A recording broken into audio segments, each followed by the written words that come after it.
Welcome back to my channel நண்பா. நம்ம இன்னைக்கு the demonic king who chases his wife அனிமோட 2வது எபிசோட பற்றி பார்க்க போகிறோம். போன எபிசோடோடைய எண்டிங்கில் இதுதான் அந்த டிராகன் ரிங்கான்னு சொல்லிட்டு ஹீரோயின் எடுத்துக்கிட்டு போயிடுறா. ஹீரோயின் அவனை பார்த்து சிரிச்சுக்கிட்டு இருக்க டக்குன்னு அவன் கத்தியால் குத்திடுறான். அந்த டிராகன் ரிங் என்னவோ பண்ண ஆரம்பிக்குது. பார்த்தா அவளை சுற்றி ஏதோ பவர் வருது. சீனை கட் பண்ணா ஹீரோவை காட்டுறாங்க. டைம் ஸ்பேஸை பற்றின தகவல் சரியா தெரியலன்னு அவன் சொல்லிட்டு இருக்கான். அவ உதைச்சதுல தண்ணி எல்லாம் ஹீரோயின் மேல ஊத்திக்குது. இந்த பாடி ரொம்ப வீக்கா இருக்குன்னு ஹீரோயின் சொல்லிட்டு இருக்கா. மீஸ் பின்னாடி பாருங்க, பின்னாடி இருந்து ஒருத்தன் குத்த வரான். திடீர்னு லைட்னிங் பவர் வந்து அவங்க மேல அடிச்சு கீழே விழுந்துடுறானுங்க. ஹீரோ வந்து அவளை பிடிச்சறான். யார் நீன்னு ஹீரோயின் கேக்குறா. இந்த எபிசோடோட ஸ்டார்டிங்ல 2 பேரும் நின்னுகிட்டு இருக்காங்க. யார் நீன்னு ஹீரோயின் கேக்குறா. நீ ஒன்னும் பயப்பட தேவையில்லை, நான் உன்னை எதுவும் செய்ய மாட்டேன்னு சொல்லிட்டு ஹீரோ கைய கிட்ட எடுத்துக்கிட்டு வரான். ஹீரோயினுக்கு என்னவோ ஆக ஆரம்பிச்சு திடீர்னு கடுப்பாயிடுறா. ஹீரோவை பார்த்து சிரிச்சுக்கிட்டே போய் சாவுடான்னு சொல்லிட்டு ஹீரோவை பிடிச்சு தூக்கி போட்டு தரையிலே அடிச்சிடறா.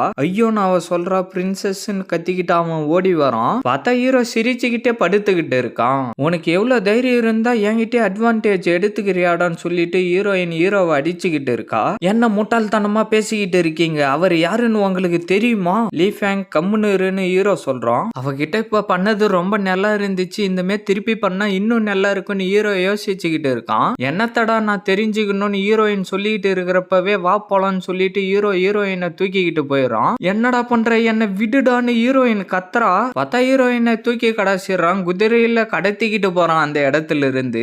நீ என்னடா பண்ணலாம்னு நினைச்சுக்கிட்டு இருக்க, என்ன விடுடா எங்கடா தூக்கிக்கிட்டு போற, என்ன கீழே இறக்கி விடுடான்னு ஹீரோயின் கத்துறா. ஹீரோவும் பின்னாடியே வந்துகிட்டு இருக்கான். கீழே இறங்கினதுக்கு அப்புறம் நான் யாருன்னு உனக்கு காட்டுறேன்டான்னு ஹீரோயின் சொல்றா. அப்ப நம்ம கீழே போவேனாமே, நம்ம இப்படியே போய்கிட்டு இருக்கலாம்னு ஹீரோ சொல்றான். என்னது நான் பறந்துகிட்டு இருக்கேனா, இது எப்படி உண்மையாக முடியும்னு ஹீரோயின் சொல்லிட்டு இருக்கா. ஹீரோ டக்குன்னு வந்து குதிரையில உக்காந்துக்கிட்டு குதிரையை அந்த இடத்துல இருந்து வேகமா ஓட்டிக்கிட்டு போறான். டைட்டா பிடிச்சுக்கோ, நான் இப்ப இன்னும் கொஞ்சம் வேகமா போக போறேன்னு ஹீரோ சொல்லிட்டு குதிரையை வேகமா ஓட்டிக்கிட்டு போறான். பார்த்தா ஏதோ ஒரு சிட்டியை காட்டுறாங்க. பார்த்தா யாரோ ஒருத்தன் அந்த ஆமை மேல உக்காந்துக்கிட்டு போய்கிட்டு இருக்கான். இந்த சில்வர் பிளேட் வெறும் 99 கோல்டு மட்டும் தான், இதை நீங்க வாங்கிக்கோங்கன்னு ஓனர் சொல்லிக்கிட்டு இருக்காரு. என்ன போக விடுடான்னு ஹீரோயின் கத்திக்கிட்டே வரா.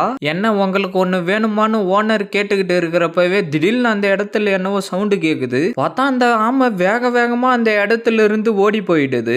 என்ன மாதிரியான இடம் இது, எப்படி இந்த குதிரை பறந்துகிட்டு இருக்கு, அப்புறம் நீ யாரு, நம்ம இப்ப எந்த இடத்துல இருக்கோன்னு சொல்லுன்னு ஹீரோயின் கேட்டுக்கிட்டு இருக்கா. நீ இந்த அளவுக்கு தைரியசாலியா ஆனதை நினைச்சு நான் சந்தோஷப்படுறதா, இப்படி முட்டாள்தனமா பேசிக்கிட்டு இருக்கிறத நினைச்சு நான் வருத்தப்படுறதா, உண்மையிலே இது என்ன இடம்னு ஒன்னால கண்டுபிடிக்க முடியலையா, இதுதான் ராயல் கேபிட்டல் சிட்டி, இந்த இடத்த பத்தி நீ மறந்து போயிட்டியா. இவன் கல்டிவேஷன் லெவல் அதிகமா இருந்தவங்க எல்லாரையும் போட்டு அடின்னு அடிச்சுட்டான். ஆனா முட்டாள் மாரி என்ன எங்க தூக்கிக்கிட்டு போறான்னு தெரியலையேன்னு ஹீரோயின் அவளுக்குள்ளாரே சொல்லிட்டு இருக்கா. என்ன நீ என்னை பத்தி முட்டாள்னு தானே நினைச்சுக்கிட்டு இருக்க, நான் உன்னை கீழெல்லாம் இறக்கி விடுறதுக்கு வாய்ப்பே இல்லைன்னு ஹீரோ சொல்லிட்டு இருந்து டக்குன்னு முன்னாடி உட்கார வச்சிடறான்.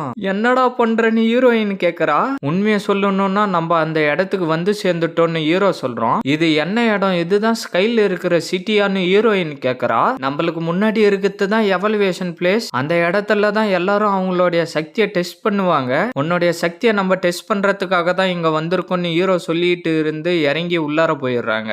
நீ 5 வயசா இருந்தப்போ உன்கிட்ட ஒரே ஒரு ஸ்பிரிட் எனர்ஜி கூட இல்ல, இன்னைக்கு நடந்த சம்பவங்கள்லாம் வச்சு பார்த்தா நீ கண்டிப்பா ஸ்பிரிச்சுவல் டெஸ்ட் எடுத்தே ஆகணும்னு ஹீரோ சொல்லிட்டு இருக்கான். அப்படின்னா இந்த உடம்புல வெறும் 0 ஸ்பிரிச்சுவல் எனர்ஜி தான் இருக்கா, உண்மையிலே இந்த உடம்பு ரொம்ப வீக்கா இருக்குன்னு ஹீரோயின் சொல்லிட்டு வரா. என்ன சொன்னேன்னு ஹீரோ கேக்குறான். ஒண்ணு இல்லன்னு ஹீரோயின் சொல்லி சமாளிச்சிடறா. சரி இங்க வந்து இதுல உன்னுடைய கைய வையின்னு ஹீரோ சொல்றான். அதுல கை வைக்கிறதுக்கு ஹீரோயின் பயந்துகிட்டு நின்னுகிட்டு இருக்கா. லேட் பண்ணாத, சீக்கிரமா உன்னுடைய கைய வையின்னு சொல்லிட்டு ஹீரோ பிடிச்சு வச்சிடறான். இங்க வந்து இதுல கை வச்சு இருக்கிறவங்களுடைய ஸ்பிரிச்சுவல் எனர்ஜியை நான் இப்ப டெஸ்ட் பண்றேன்னு யாரோ பேக்ரவுண்ட் வாய்ஸ்ல சொல்லிட்டு இருக்காங்க. என்னது இவங்க கிட்ட ஏஐ டெக்னாலஜி எல்லாம் இருக்கான்னு ஹீரோயின் சொல்லிட்டு இருக்கா. ஸ்பிரிச்சுவல் எனர்ஜியா மொத்தமா 5 வகையா பிரிக்கலாம். காத்து, மின்னல், தண்ணி, மரம், நெருப்பு. ஸ்பிரிச்சுவல் எனர்ஜியை 7 லெவலா பிரிக்கலாம். Red, orange, yellow, dark green, light green, blue, purple. Red கலரை லோ லோவஸ்ட் லெவல்னு சொல்லுவாங்க, பர்பிள் கலர் ஹையஸ்ட் லெவல்னு சொல்லுவாங்கன்னு பேக்ரவுண்ட் வாய்ஸ் சொல்லிக்கிட்டு இருக்கு. இது என்ன மாதிரியான சிஸ்டம், இவன் என்ன நல்லா ஏமாத்தி என்னுடைய சக்தி எல்லாம் எடுத்துக்கலாம் ட்ரை பண்றான் போலன்னு ஹீரோயின் அவனுக்குள்ளாரே யோசிச்சுக்கிட்டு இருக்கா. விண்ட் எலமெண்டோட ஸ்பிரிச்சுவல் எனர்ஜி 0 லெவல்ல இருக்கு, லைட்னிங் எலமெண்டோட ஸ்பிரிச்சுவல் எனர்ஜியும் 0 லெவல்ல இருக்கு. இதெல்லாம் ஒரு மேஜிக் மாதிரியே தெரியல.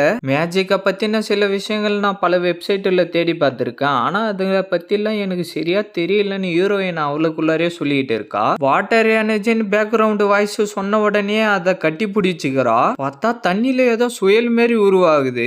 என்னோட சுயலே உருவாக்கிட்டான்னு ஹீரோ சொல்லிட்டு இருக்கான். பார்த்தா டாய்லெட்டை காட்டி அதுவும் 0 எனர்ஜின்னு பேக்ரவுண்ட் வாய்ஸ் சொல்லுது. ஐயோ, இவளை வச்சுக்கிட்டு என்ன பண்றதுன்ற மாரி ஹீரோ ரியாக்ஷன் கொடுக்கறான். இந்த உடம்பால எனக்கு எந்த ஒரு யூஸும் இல்ல போலன்னு ஹீரோயின் அவளுக்குள்ளாரே சொல்லிட்டு இருக்கா. வுட் எலிமெண்ட்னு பேக்ரவுண்ட் வாய்ஸ் சொன்ன உடனே ஹீரோயின் நெஞ்சில இருந்து பச்சை கலர்ல ஏதோ பவர் வந்து அவளை சுத்தி செடி கொடி மாரி ஏதோ பவர் வந்துகிட்டே இருக்கு. பார்த்தா அந்த இடத்தை சுத்திலாம் செடி கொடியா வளர்ந்துகிட்டே இருக்கு. ஹீரோ அது எல்லாத்தையும் பார்த்து ஷாக் ஆயிட்டு ஹீரோயினை பாக்குறான். பார்த்தா அவன் கண்ணுக்கு அவ ஒரு தேவதை மாதிரி தெரியறா. ஸ்பிரிச்சுவல் எனர்ஜி பர்பிள் கிரேடுல இருக்கு. ஃபயர் எலிமெண்ட்னு பேக்ரவுண்ட் வாய்ஸ் சொன்ன உடனே அந்த கிறிஸ்டல்ல இருந்து பவர் தெரிச்சுக்கிட்டு போகுது. அந்த செடி எல்லாம் எரிஞ்சு சாம்பல் ஆயிடுது. அதோடைய ஸ்பிரிச்சுவல் எனர்ஜியும் பர்பிள் கிரேடுல தான் இருக்குன்னு பேக்ரவுண்ட் வாய்ஸ் சொல்லிட்டு இருக்கு. இவகிட்ட அப்படின்னா வுட் அப்புறம் ஃபயர் சக்தி இருக்கா? அப்படின்னா இவளால டைம் ஸ்பேஸ் பவரை யூஸ் பண்ண முடியும், அதுல எனக்கு சந்தேகமே இல்லைன்னு ஹீரோ சொல்லிட்டு ஹீரோயினை தேடிக்கிட்டு இருக்கான். பார்த்தா மேல பறந்துகிட்டு இருக்கா.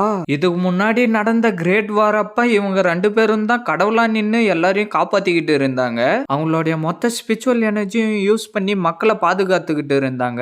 கிரேட் எம்பையர் நிதின் இறந்து போனதுக்கு அப்புறம் டிராகன் ரிங்னு ஒன்ன உருவாக்கி அதுல சீல் பண்ணி வச்சிருந்தாங்க. அது இருக்கிறவங்களால மட்டும்தான் டைம் ஸ்பேஸ்ல டிராவல் பண்ண முடியும். அவங்க அந்த மாதிரி பண்ணதால சில பேரால மட்டும்தான் டைம் ஸ்பேஸை யூஸ் பண்ண முடிஞ்சிச்சு. அதுக்கப்புறம் அவங்க எங்க போனாங்கன்னே தெரியலன்னு பேக்ரவுண்ட் வாய்ஸ் சொல்லிட்டு இருக்கு. எப்படி அவளுடைய உடம்புக்குள்ளார லெஜெண்டரி டிராகன் ரிங் வந்துச்சு, இந்த விஷயம் மொத்த யாருக்கும் தெரியக்கூடாதுன்னு ஹீரோ சொல்லிட்டு அவனுடைய லைட்னிங் பவரை யூஸ் பண்ணி அதில் அடிக்கிறான். பார்த்தா அது மொத்தமும் ப்ளூ கலர்ல மாதிரி லைட்னிங் பவர் அந்த கிறிஸ்டல் எல்லாம் வந்து அந்த இடம் ஃபுல்லா வெடிஞ்சு செதறுது. ஹீரோயின் கீழே விழுற மாரி வர ஹீரோ டக்குன்னு பிடிச்சிட்டு அவங்கள சுத்தி ஷீல்டு மாரி வர வச்சு அந்த பவர்ல இருந்து தடுத்துக்கிட்டு இருக்கான். என்ன ஆயிடுச்சு, நான் அந்த எவல்யூஷன்ல தானே கை வச்சுக்கிட்டு இருந்தேன், நான் ஃப்ளவர் அப்புறம் ஃபயர் ஃபிளேம நடுவுல பாத்துக்கிட்டு இருந்தேன். இந்த இடம் இந்த நிலைமைக்கு ஆனதுக்கு நான் தான் காரணமா? உன்னுடைய கையில பாரு அடிபட்டு இருக்குன்னு சொல்லிட்டு ஹீரோயின் கீழே இறங்கிட்டு உன் மேல எனக்கு நம்பிக்கை வரணும்னு சொல்லிட்டு நீயே உன்னுடைய கையை கிழிச்சுக்கிட்டியா? நான் உன்னை கண்டுக்கவே மாட்டேன். உண்மையிலே இது என்ன மாதிரியான இடம்? நான் கொஞ்சம் ரெஸ்ட் எடுத்துட்டு இந்த இடத்த முழுசா சுத்தி பார்க்க போறேன்னு ஹீரோயின் சொல்லிட்டு இருக்கா. நீ என்ன பண்ணிக்கிட்டு இருக்க? இந்த கிறிஸ்டல் பார்லர்ல ஏதோ பிரச்சனை ஆக ஆரம்பிச்சிருச்சு. இருந்தாலும் உன்னுடைய உடல் சக்தி அதிகரிச்சிருக்கு. எனக்காக நீ வெறும் 3 நாள் மட்டும் காத்துக்கிட்டு இரு. அதுக்கப்புறமா நேரம் வரப்ப நான் உன்கிட்ட பதில சொல்றேன். உனக்காக நான் காத்துக்கிட்டு இருக்கணுமா? நான் இதுக்கப்புறம் உன்னை பார்க்கவே கூடாதுன்னு நினைக்கிறேன்னு ஹீரோயின் சொல்லிட்டு இருக்கா. குதிரை அந்த இடத்துல ஓடி வருது. திருப்பிமான்னு ஹீரோயின் சொல்லிட்டு இருக்கிறப்பவே தூக்கி குதிரையில போட்டு அனுப்பி விட்டுறான். அது உன்னை போக வேண்டிய இடத்துக்கு கூட்டிட்டு போய் விட்டுரும், நீ ஒன்னும் கவலைப்பட வேணாம்னு ஹீரோ சொல்லிட்டு இருக்கான். இந்த இடத்துல இருக்கிற நீங்க எல்லாரும் சாவ போறீங்கடான்னு சொல்லிட்டு ஹீரோ அவனை சுத்தி பவர் வர வச்சுக்கிட்டு இருக்கான். பார்த்தா அந்த இடத்துல திடீர்னு காக்காவா வருது. பார்த்தா திருப்பி அதுங்களுடைய உருவத்தையே மாத்திடுதுங்க. அது டக்குன்னு வந்து முறைச்சி பாக்குது. இதோட இந்த எபிசோட் முடியுது ஃப்ரெண்ட்ஸ். மறக்காம வீடியோக்கு லைக் போட்டுட்டு சேனலை சப்ஸ்கிரைப் பண்ணிட்டு பெல் பட்டன் ஆல் கொடுத்துருங்க. அப்பதான் நான் போடுற வீடியோ எல்லாம் டக்குன்னு உங்களுக்கு நோட்டிபிகேஷன்ல வரும். மறக்காம இந்த மாதிரி அனி பார்க்குற ஃப்ரெண்ட்ஸ்க்கும் வீடியோவை ஷேர் பண்றேங்க. நான் உங்களை அடுத்த எபிசோட்ல மீட் பண்றேன். See you guys.